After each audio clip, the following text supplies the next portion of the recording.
यह दुनिया की राजनीति और व्यापार में कुछ ऐसी घटनाएं होती हैं जो इतिहास की दिशा को हमेशा के लिए बदल देती है। कुछ फैसले केवल देशों के भविष्य को नहीं बल्कि पूरी वैश्विक अर्थव्यवस्था और शक्ति संतुलन को भी प्रभावित करते हैं। हाल के वर्षों में अमेरिका, ब्रिटेन, फ्रांस, कनाडा और जर्मनी ने रूस पर कड़े प्रतिबंध लगाए। यूक्रेन युद्ध उनके लिए महज एक बहाना था, लेकिन असली खेल कहीं और खेला जा रहा था। यह लड़ाई बंदूकों से नहीं बल्कि आर्थिक नीतियों और रणनीतियों के जरिए लड़ी जा रही थी। पश्चिमी देशों ने रूस को कमजोर करने के लिए हर संभव प्रयास किया, लेकिन रूस भी कोई साधारण देश नहीं था। उसने अपने मित्र देशों के साथ मिलकर दिखा दिया कि उसे झुकाना इतना आसान नहीं है। लेकिन उससे पहले वीडियो को लाइक जरूर कर दें, या आपके लिए कुछ सेकंड का काम है। इससे हमें वीडियो को बनाने में मदद मिलती है। अब जरा सोचिए, जब पूरी दुनिया रूस को अलग थलग करने की कोशिश कर रही थी, तब भारत और चीन ने उसका सबसे अधिक साथ दिया। लेकिन भारत ने जो कदम उठाया, उसने पूरी दुनिया को चौंका दिया। भारत ने न केवल रूस पर लगे प्रतिबंधों को दरकिनार कर व्यापार को जारी रखा, बल्कि उसे और मजबूत किया। यह केवल कागजों पर नहीं हुआ, बल्कि भारत ने एक ऐसा मार्ग अपनाया जिसने पूरी व्यापारिक प्रणाली की दिशा ही बदल दी। भारत रूस व्यापार और आईएनएसटीसी का महत्व। भारत और रूस के बीच एक ऐसा कॉरिडोर बना जिसने यूरोप, एशिया और मध्य एशिया के कई देशों के लिए एक नया व्यापारिक मार्ग खोल दिया। इसे international north south transport corridor INSTC कहा जाता है। पहले रूस से भारत तक सामान लाने में अधिक समय और खर्च लगता था, लेकिन इस नए मार्ग ने तस्वीर ही बदल दी। अब सामान तेजी से पहुंचने लगा और परिवहन लागत लगभग 30% तक कम हो गई। भारत और रूस के बीच व्यापार में अप्रत्याशित वृद्धि देखी गई, जिससे यह स्पष्ट हो गया कि यह केवल एक व्यापारिक पहल नहीं, बल्कि एक रणनीतिक चाल थी। जब पूरी दुनिया यह मान रही थी कि रूस आर्थिक संकट में घिर गया है, तब भारत और रूस के बीच व्यापार लगातार बढ़ रहा था।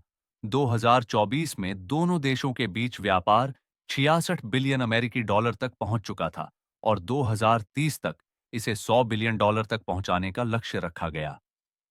कुछ साल पहले यही व्यापार केवल 33 अरब डॉलर था, लेकिन अब आईएनएसटीसी ने इसे नई ऊंचाइयों पर पहुंचा दिया। भारत की रणनीतिक चाल। इस सफलता के पीछे भारत की एक गहरी रणनीति काम कर रही थी। रिपोर्ट्स बताती हैं कि केवल पिछले 5 वर्षों में इस व्यापार में 5 गुना वृद्धि हुई और केवल 6 महीनों में ही 9% की बढ़ोतरी दर्ज की गई। इसके साथ ही रूसी रेलवे ने भी इस बदलाव में अहम भूमिका निभाई। रूस से तुर्कमेनिस्तान और कजाकिस्तान होते हुए ईरान के बंदर अब्बास पोर्ट तक माल ढुलाई की गति में जबरदस्त तेजी आई। पहले जहां सामान पहुंचाने में महीनों लगते थे, अब वही यात्रा मात्र 16 दिनों में पूरी हो रही है।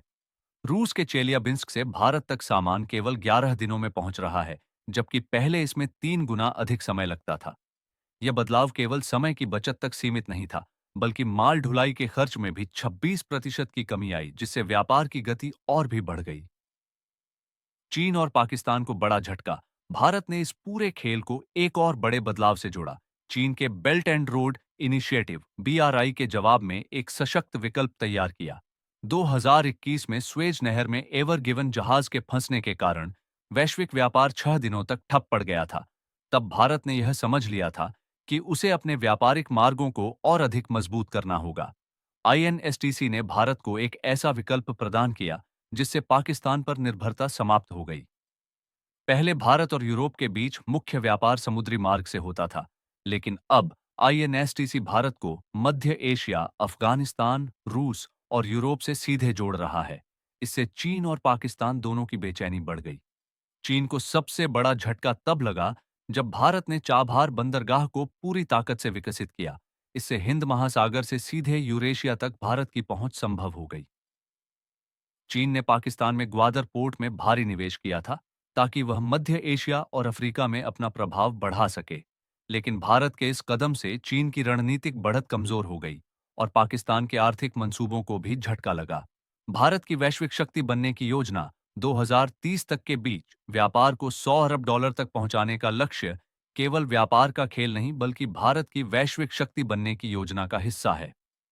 आईएनएसटीसी न केवल भारत की कनेक्ट सेंट्रल एशिया और लुक वेस्ट नीतियों को मजबूत करेगा, बल्कि भारत को यूरेशिया में एक महत्वपूर्ण शक्ति बनने का अवसर भी देगा। हालांकि इस योजना को सफल बनाने के लिए अभी कई चुनौतियां बाकी हैं।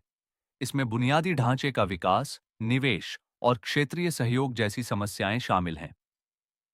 दुनिया अब दो हिस्सों में बढ़ती दिख रही है, एक अमेरिका और उसके सहयोगी देश, तो दूसरी तरफ रूस, चीन और वे देश जो पश्चिमी प्रभाव से मुक्त होकर अपने रास्ते खुद बना रहे हैं। भारत इस समय दोनों गुटों के बीच एक महत्वपूर्ण स्थिति में है। वह अपनी शर्तों पर खेल सकता है और अपनी रणनीतिक स्थिति का अधिकतम लाभ उठा सकता है।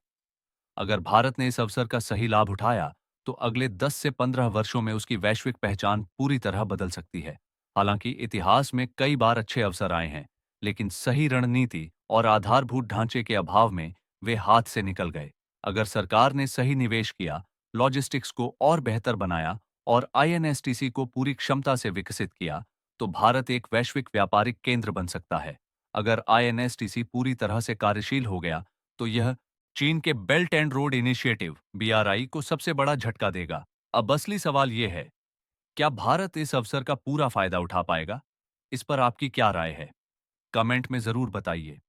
अगर आपको यह जानकारी महत्वपूर्ण लगी हो, तो इसे अपने दोस्तों के साथ जरूर शेयर करें। चैनल को सब्सक्राइब करना ना भूलें।